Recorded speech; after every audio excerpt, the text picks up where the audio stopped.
मुख्यमंत्री देवेंद्र फडणवीस यांच्या अध्यक्षतेखाली कुंभमेळा आढावा बैठक होणार आहे। आज नाशिकमध्ये ही बैठक होती आहे। कुंभमेळ्याच्या शाही स्नानाच्या तारखांची घोषणा या बैठकीच्या नंतर केली जाणार आहे। 13 आखाड्यांचे प्रत्येकी 2 महंत, त्र्यंबकेश्वर आणि नाशिकचे प्रत्येकी 2 महंत आणि दोन्ही ठिकाणांचे पुरोहित संघाचे अध्यक्ष कुंभमेळा मंत्री गिरीश महाजन, दादा भुसे, नरहरी झिरवाळ यांच्या प्रमुख उपस्थितीमध्ये ही महत्त्वाची बैठक होईल। कुंभमेळा नियोजनाच्या दृष्टीने आजची ही बैठक महत्त्वाची आहे। सर्वच आखाड्याच्या साधूंना निमंत्रित केल्यामुळे आजच कुंभमेळ्याच्या तारखा जाहीर होणार आहेत।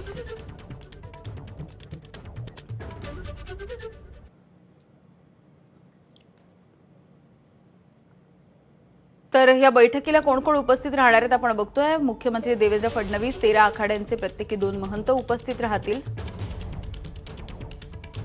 त्र्यंबकेश्वर आणि नाशिकचे प्रत्येकी 2 महंत आणि पुरोहित संघाचे अध्यक्ष। कुंभमेळा मंत्री गिरीश महाजन, दादा भुसे आणि नरहरी झिरवाळ।